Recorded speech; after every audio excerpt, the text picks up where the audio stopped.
एक अनुमान के मुताबिक 2021 तक भारत विश्व का सबसे युवा देश बन जाएगा। ऐसे में परंपरागत कैरियर ऑप्शंस के साथ साथ तमाम नए कैरियर के विकल्प देश के युवाओं के लिए मौजूद हैं। कैरियर से जुड़े इस खास कार्यक्रम में हमारी टीम की कोशिश रहती है कि आपको न सिर्फ नए नए कैरियर ऑप्शंस के बारे में बताया जाए, बल्कि उनसे जुड़ी पूरी जानकारी हमारे एक्सपर्ट्स के जरिए आप तक पहुंचाई जाए। दोस्तों, मैं हूं रीना। आइए देखें क्या है नया और खास आज के इस एपिसोड में। देखेंगे आईटी इंडस्ट्री में रोजगार के अवसर, समझेंगे अंग्रेजी बोलने का महत्व, मिलेंगे कैरियर एक्सपर्ट से, विस्तार से जानेंगे एम्प्लॉयमेंट न्यूज। भारत सरकार की कोशिश रहती है कि बेरोजगार युवाओं को नौकरियां मिले। ऐसे में स्किलिंग के जरिए बेरोजगारी की समस्या से निजात पाने की कोशिश बड़े पैमाने पर की जा रही है। आप भी सर्टिफिकेट कोर्स करके स्किल्ड हो सकते हैं और अपने कैरियर की शुरुआत कर सकते हैं। ऐसे ही स्किल्ड कोर्स के बारे में देखते हैं इस सेगमेंट में, जिसका नाम है कैरियर दर्पण।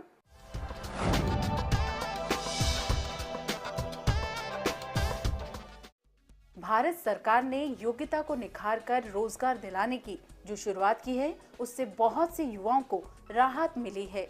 देश भर से युवक आगे बढ़कर आ रहे हैं, अपने हुनर में सर्टिफिकेट कोर्स पूरा कर नौकरी पा रहे हैं। ये सर्टिफिकेट कोर्स विभिन्न प्रकार के स्किल्स में दिया जाता है। इन्हीं में से एक स्किल है सोइंग मशीन ऑपरेटर यानी SMO। इस कोर्स में 1 महीने की ट्रेनिंग कराई जाती है। ट्रेनिंग के दौरान सिलाई सिखाई जाती है। इतना ही नहीं, विद्यार्थियों को सोइंग मशीन की पूरी जानकारी दी जाती है। मैंने कई जगह नौकरी की, मगर मैं टिक के नहीं कर पाया। कभी 1 महीना, कभी 2 महीना, क्योंकि मैं एक हेल्पर ग्रेड में था। मेरे पास कोई टेक्निकल नहीं था। मैं कहीं करता, मेरी बार बार जॉब छूट जाती थी, तो मुझे प्रॉब्लम आती थी। तो मैंने प्रॉब्लम का सॉल्यूशन देखा, कोर्स करके टेक्निकल हो जाएगा मेरे पास, फिर मुझे जॉब के लिए बार बार भटकना नहीं पड़ेगा। मैं इसको, और मुझे इसमें फ्यूचर भी दिख रहा है। ट्रेनी है, उसको सिखाते हैं कि एक तो मशीन को चलाते कैसे हैं, बेसिक सिलाइयाँ, आपने कफ बना रहे हो, कॉलर बना रहे हो, तो उसकी बेसिक सिलाइयाँ होती हैं, उसकी टेक्निक्स, उनको टेक्निकली समझाया जाता है कि मशीन को कैसे हैंडल करते हैं, मेंटेन भी कैसे करते हैं। बेसिक मेंटेनेंस मशीन की सिखाई जाती है और उस दौरान उनको कुछ बेसिक एक्सरसाइजेस देते हैं।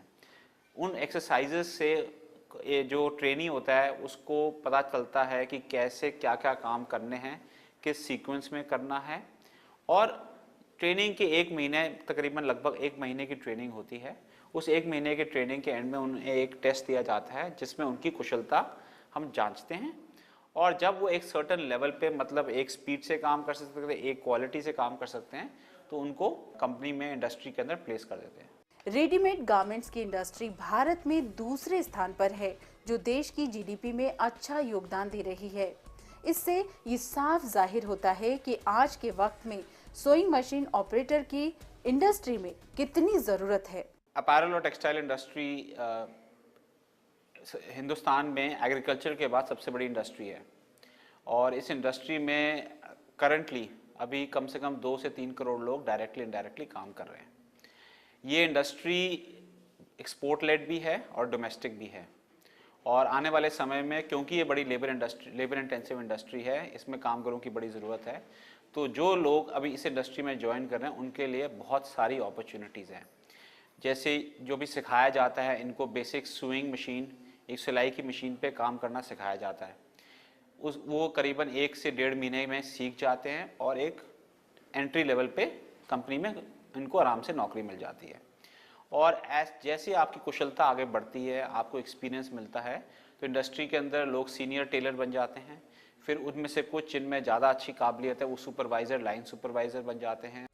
SMO का ये कोर्स कोई भी आसानी से कर सकता है।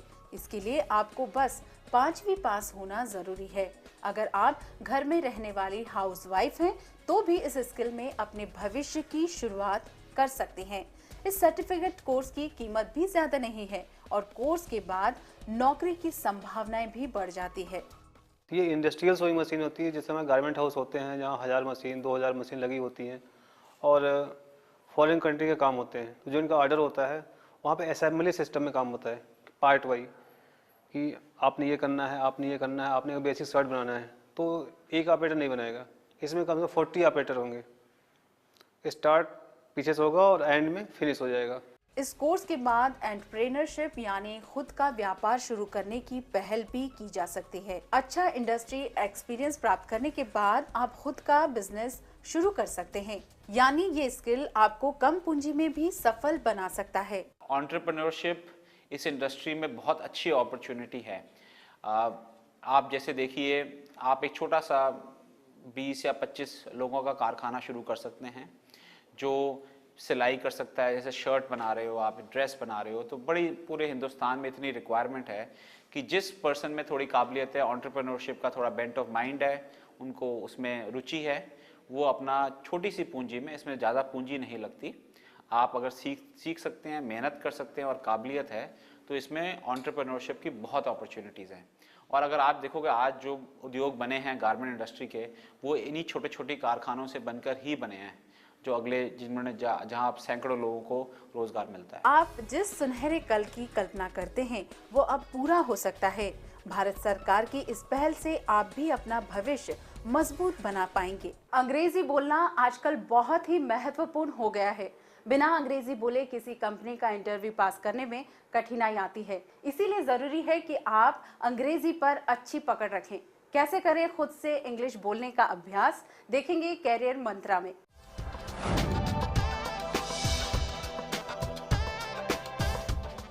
अंग्रेजी पढ़नी और लिखनी तो अक्सर हम सबको आती है, पर अंग्रेजी बोलने में हम सब संकोच कर जाते हैं। क्या आपको पता है देश की जनसंख्या में से केवल 10% आबादी ही अंग्रेजी बोलती है। हमारी मोस्टली पॉपुलेशन हिंदी भाषी है। हमारे घरों में, हमारे ऑफिस में हम हिंदी में ही बात करते हैं।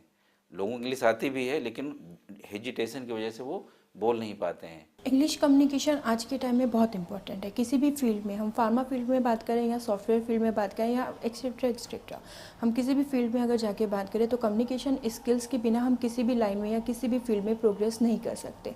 विदाउट स्किल्स हमें कोई भी ग्रोथ नहीं दे सकता किसी भी फील्ड में। इंग्लिश आज के दिन में सबसे इम्पॉर्टेंट डिमांड में है, क्योंकि बिना इंग्लिश के नॉलेज का किसी को आज के दिन में कैरियर ब्रेक तो पर्टिकुलरली नहीं मिलेगा, और पर्सनल और इंटरप्रेन्योरल ग्रोथ के लिए भी इंग्लिश की रिक्वायरमेंट बहुत ज़्यादा है। हम लोग ग्लोबल मार्केट के मेंबर्स हैं, सो जो भी हम काम करते हैं वो ग्लोबली रिलेटेड होता है।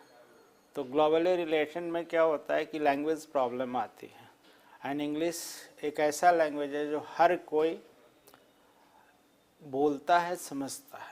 ग्लोबलाइजेशन के इस युग में अंग्रेजी भाषा का वर्चस्व पूरी दुनिया पर है। खासकर युवाओं के करियर में इसकी अहम भूमिका है। किसी भी कंपनी में नौकरी पाने के लिए आपको personal interview, basic English test आदि देने की जरूरत पड़ती है। अंग्रेजी के इस्तेमाल से आप अपने व्यक्तित्व को और भी निखार सकते हैं और करियर में सफलता पा सकते हैं। पर्टिकुलर यूथ्स के लिए इंग्लिश की सबसे ज़्यादा महत्ता है, जो जॉब सीकर्स हैं, जो बिज़नेस करने वाले हैं, क्योंकि आज के दिन में हम ग्लोबल मार्केट के मेंबर हैं।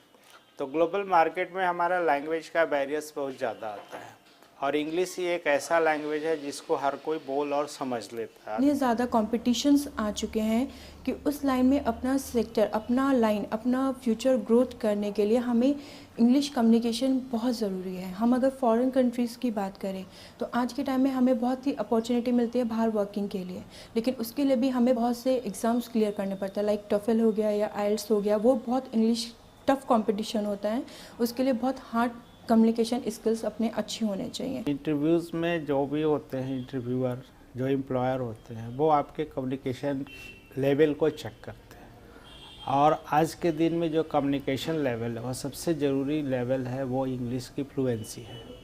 आपको कहीं भी क्लाइंट से डील करना है, मार्केट में डील करना है, बिजनेसमैन से डील करना है, आपको कम्युनिकेट करने के लिए इंग्लिश की ज़रूरत होती है। पर्सनालिटी डेवलपमेंट करने के साथ ही अंग्रेजी से जुड़े तमाम ऐसे रोजगार हैं जो इंग्लिश स्पीकिंग से आपको अच्छी नौकरी प्रदान कर सकते हैं। जैसे आप गाइड बन सकते हैं, इंटरनेशनल बीपीओ में जॉब कर सकते हैं, टूरिज्म इंडस्ट्री में भी आप नौकरी कर सकते हैं। आज के दौर में इंग्लिश अगर देखा जाए तो ये एक बहुत मेजर एम्प्लॉयमेंट टूल भी साबित हो रहा है। अगर आप इंग्लिश में महारत रखते हैं या एवरेज लेवल से थोड़ा सा ऊपर अगर आप अंग्रेजी में बोल सकते हैं, लिख सकते हैं, कम्युनिकेट कर सकते हैं, तो आप फॉरेन एम्बेसीज में, गवर्नमेंट की जो दूसरी एजेंसीज होती हैं, मिनिस्ट्री ऑफ एक्सटर्नल अफेयर्स में आपको इंटरप्रेटर का काम मिल सकता है, ट्रांसलेटर का काम मिल सकता है। उसके अलावा आप अपना कोई काम करना चाहते हैं तो आप फ्रीलांसर, एक गाइड के रूप में भी काम कर सकते हैं, जो कि टूर एंड ट्रेवल बिजनेस में इसकी बहुत ज़्यादा ज़रूरत होती है। उसके अलावा आप अपना ट्यूटोरियल भी चला सकते हैं। औरों को फराटेदार इंग्लिश बोलता देख आपका भी मन करता होगा कि हम भी फ्लुएंट इंग्लिश बोलें। आप भी अंग्रेजी बोलने में एक्सपर्ट हो सकते हैं, बस आपको जरूरत है स्वयं अभ्यास करने की। विलिंगनेस टू लर्न एक एसेंशियल एट्रीब्यूट है, वो आपके अंदर होना चाहिए। उसके लिए आप अपने लेवल से शुरू कर सकते हैं, जैसे कि आप इंग्लिश न्यूज़ सुनने की आदत डालें।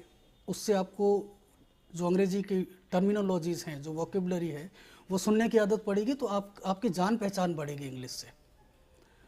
इंग्लिश न्यूज़पेपर और मैगजीन्स पढ़ने की आप आदत डालें, जहाँ लोग अंग्रेजी बोलते हैं उस ग्रुप का हिस्सा बने। जितना ज़्यादा हम अपने डेली के रूटीन में इंग्लिश यूज़ करेंगे उतना ज़्यादा हम बेटर कर सकते हैं। प्रॉपर लाइंस लिख के या किसी टेंस को लिख के हम नहीं सीख सकते। जितना ज़्यादा हम अपने वर्किंग शेड्यूल में इंग्लिश यूज़ करेंगे उतना अच्छा हम उसमें प्रोग्रेस करेंगे। ग्लोबलाइजेशन के चलते देश में अंग्रेजी आम बोलचाल में शुमार हुई है। इंग्लिश स्पीकिंग आज के टाइम में सबकी जरूरत बन गई है। इसीलिए अंग्रेजी सीखने और बोलने का अभ्यास करके आत्मविश्वास को बढ़ाया जा सकता है, जो कि किसी भी करियर में सफलता पाने में अहम भूमिका अदा करता है। करियर के विकल्प और भी हैं, जानेंगे, लेकिन इससे पहले लेते हैं एक छोटा सा ब्रेक।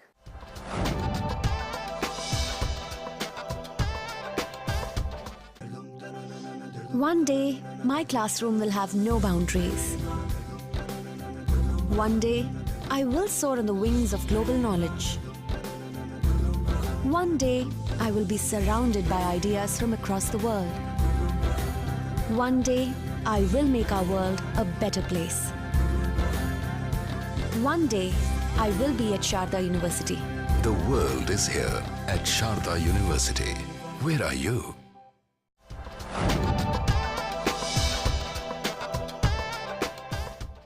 इस बार कैरियर निर्माण में हमारी टीम आपके लिए लेकर आई है कंप्यूटर और आईटी से सरोकार रखने वाले रोजगार और उससे जुड़े करियर की जानकारी। कैसे बने प्रोग्रामर, जानेंगे इस सेगमेंट में।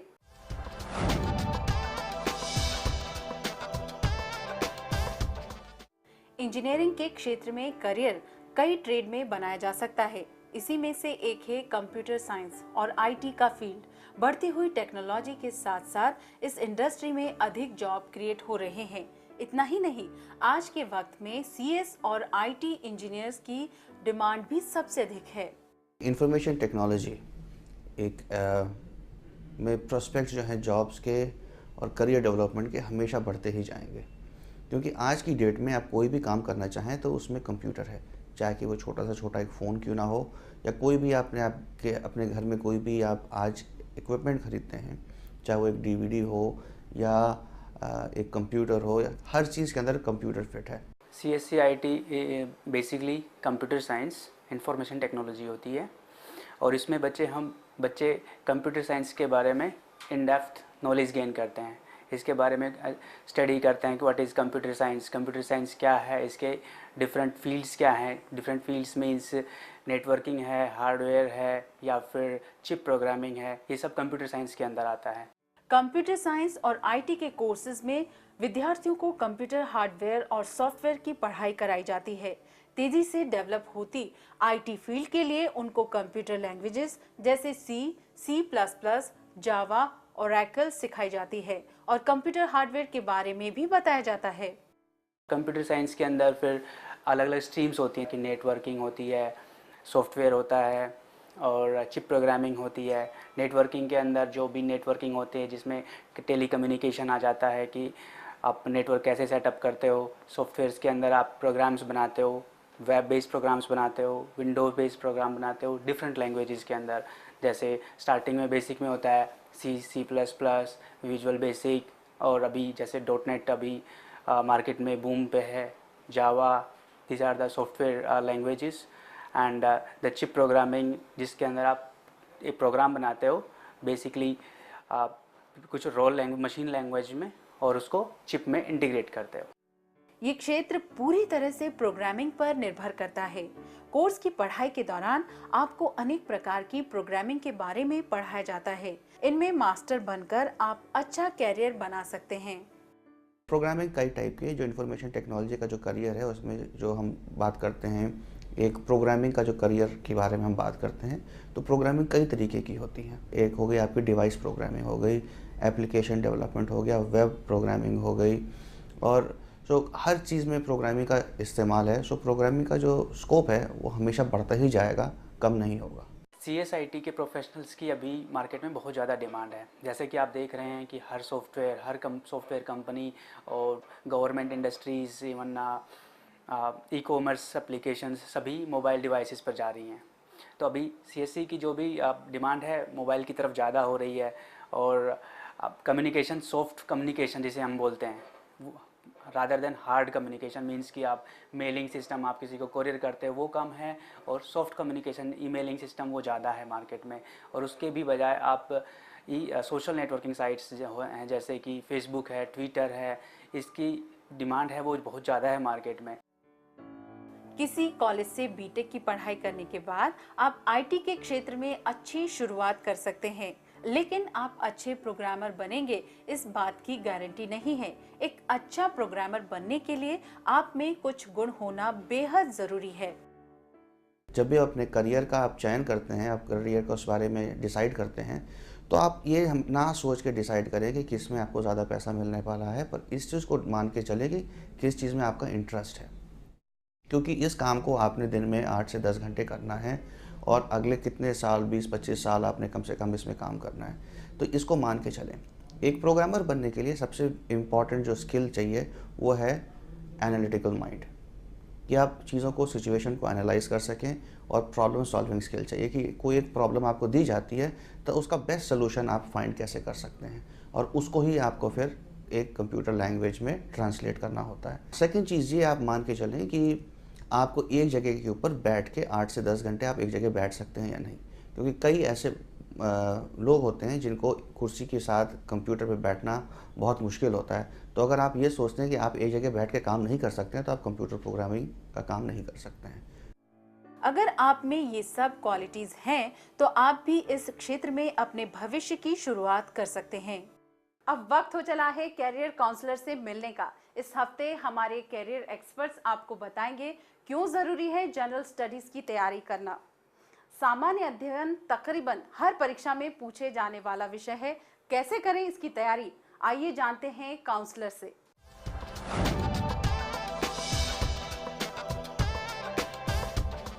GS यानी जनरल स्टडीज ऐसा विषय है जो सारे कॉम्पिटिटिव एग्जाम में आता है, जैसे बैंकिंग, रेलवेज, PCS, सरकारी अन्य नौकरियों में। GS का ये पेपर MCQ पर आधारित होता है। इस पेपर के बारे में अधिक जानेंगे हमारे कैरियर एक्सपर्ट से। जनरल स्टडीज का तो पेपर ऐसा कोई कॉम्पिटिटिव एग्जामिनेशन नहीं है जहां ना आता हो। SSC, banking, railway, PO, civil services, state services, statistical services, judicial services, arm forces, combined defence services examination, ऐसा कोई कंपटीशन का एग्जामिनेशन है ही नहीं जिसमें कि सामान्य अध्ययन का पर्चा नहीं होता है। अब हर प्रश्न की प्रकृति अलग होती है, हर परीक्षा का स्तर अलग अलग होता है, कठिनाइयों का स्तर अलग अलग होता है, लेवल ऑफ डिफिकल्टी जो होते हैं एग्जामिनेशन में वो अलग अलग होते हैं। कि आप अपने नोट्स खुद तैयार करें, और हर एरियाज में कुछ महत्वपूर्ण किताबें हैं जिन्हें ज़रूर पढ़ना चाहिए। जब NCERT का आप क्लास नोट्स तैयार कर लें, जब आप NCERT की सारी किताबें पढ़ लें, उसके बाद आप शुरू करें भारतीय संविधान और भारतीय संसद पर डॉक्टर D.D. बसु और सुभाष कश्यप की किताब पढ़ें। इसके अलावा इंडियन इकोनॉमिक्स, भारतीय अर्थशास्त्र पर आप दत्त और सुंदरम या उमा कपिला की एक किताब आती है, उसको ज़रूर देखें। इसके अलावा तमाम ऐसी न्यूज़पेपर्स, मैगज़ीन्स हैं जो कि करंट अफेयर्स के एरियाज़ को कवर करती हैं, उस पर ध्यान दें। और भारत सरकार के सूचना एवं प्रकाशन विभाग के द्वारा 2 जर्नल्स निकाले जाते हैं जिनको हम योजना और कुरुक्षेत्र कहते हैं। इससे भी सिविल सेवा में और ऐसे के पेपर में बहुत सारी तैयारी करने में मदद मिलती है। प्रत्येक परीक्षा के लिए क्वेश्चंस अलग होते हैं, पर इसमें कवर होने वाले विषय लगभग एक ही होते हैं।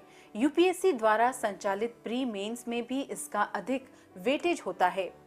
सिविल सेवा की परीक्षा की अगर आप तैयारी करते हैं तो आप संघ लोक सेवा आयोग में जिस तरह के प्रश्न पूछे जाते हैं, सिविल सेवा की परीक्षा का जो स्तर है, जो कठिनाइयों के आधार पर प्रश्न तैयार किए जाते हैं, अगर आप उसको तैयार करेंगे, भारतीय सिविल सेवा के लिए जो संघ लोक सेवा आयोग के परीक्षा का पाठ्यक्रम है उसको ध्यान में रखकर तैयार करेंगे, तो जितनी भी प्रतियोगी परीक्षाएं हैं आप उनमें बहुत आसानी से इस परीक्षा के आधार पर सामान्य अध्ययन के पर्चे को कर सकते हैं, क्योंकि लेवल ऑफ डिफिकल्टी यूपीएससी का सबसे ज़्यादा है और इसलिए state services, banking, PO, combined defence services examination, judicial services, इन परीक्षाओं में जनरल स्टडीज़ की तैयारी अपने आप हो जाएगी। जनरल स्टडीज यूं तो विषय एक ही है, लेकिन इसे कई भागों में बांटा गया है। इसका सिलेबस बहुत ही ज़्यादा वास्ट है। इसमें कवर होने वाले सब्जेक्ट हैं history, geography, civics, economics, current affairs आदि। प्रारंभिक परीक्षा में जिन विषयों पर ध्यान देना है उनमें constitution, polity, governance, environment and ecology, history, geography, economics और करंट अफेयर्स। जबकि अगर हम मेन एग्जामिनेशन की बात करते हैं तो मेन एग्जामिनेशन में यही एरियाज़ हैं, लेकिन दो चीज़ें और पेपर नए जुड़ गए हैं, जिसमें वर्ल्ड हिस्ट्री और इसके साथ साथ एथिक्स, इन पर भी ध्यान देने की ज़रूरत है। अब जब आप तैयारी शुरू करते हैं इन एरियाज़ की, तो इनका कोई डिफाइंड सिलेबस नहीं है, कोई एक निर्धारित पाठ्यक्रम नहीं है कि आप सिर्फ इतना पढ़ें इतना ना पढ़ें। इसलिए हमेशा शुरुआत फाउंडेशन से करनी चाहिए, बेसिक बनाकर करना चाहिए। मतलब कि NCERT class 9, 10th, first year, second year, इनकी जो सोशल साइंसेस की किताबें हैं, यानी कि history, geography, civics, economics, environment and ecology, इनसे शुरुआत करनी चाहिए। साथ ही एक अच्छा एटलस, कोई भी स्टूडेंट्स एटलस, उस पर नोट बनाना चाहिए, वर्क करना चाहिए। कौन सी चीज़ें कहाँ पर हैं, भौगोलिक, राष्ट्रीय, अंतर्राष्ट्रीय स्तर पर नदी, पर्वत, पठार, क्षेत्र, इनका क्या विभाजन है, भारतीय भूगोल, विश्व का भूगोल, इसके बारे में पूरी जानकारी स्पष्ट होनी चाहिए। करंट अफेयर्स जीएस में कवर होने वाला एक ऐसा टॉपिक है जिसमें देश विदेश में होने वाली गतिविधियों के बारे में सवाल पूछे जाते हैं। करंट अफेयर्स में आप अपने समाज, अर्थव्यवस्था, राजनीति, विज्ञान, शासन, प्रशासन, राष्ट्रीय अंतर्राष्ट्रीय स्तर पर जो भी बदलाव हो रहा है, जो भी नया घट रहा है, वो क्यों हो रहा है, उसके कारण क्या हैं, उसका विश्लेषण करने की आवश्यकता है और उसकी अवधारणा को समझने की ज़रूरत है। इससे जुड़े हुए आपको तथ्य, जानकारी, सामग्री आपको एकत्रित करना होगा और इसीलिए करंट अफेयर्स के लिए आपको रेगुलर वेबसाइट्स पर अपडेट रहना चाहिए, आपको regular newspaper, magazine, competition magazines, इनको पढ़ना चाहिए और आपको लगातार अपने नए नोट्स बनाते रहने। अगर आप किसी भी कॉम्पिटिटिव एग्जाम की तैयारी कर रहे हैं तो जनरल स्टडीज के विषय पर ध्यान देना अति आवश्यक है, क्योंकि इसमें अच्छे मार्क्स आपको परीक्षा क्लियर करने में मदद कर सकते हैं। मिलते हैं एक ब्रेक के बाद।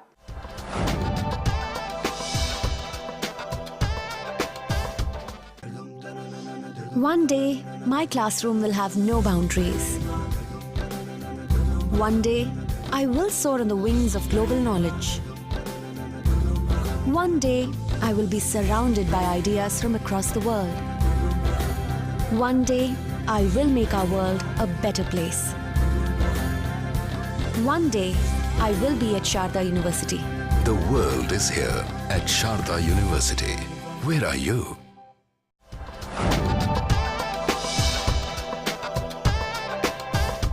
हर बार की तरह हम आपके लिए लेकर आए हैं देश भर से चुनकर रोजगार समाचार। इन कंपनियों में आवेदन करके आप एक अच्छी नौकरी पा सकते हैं और अपने सपनों को साकार कर सकते हैं। तो देर किस बात की, आइए देखते हैं एम्प्लॉयमेंट न्यूज़।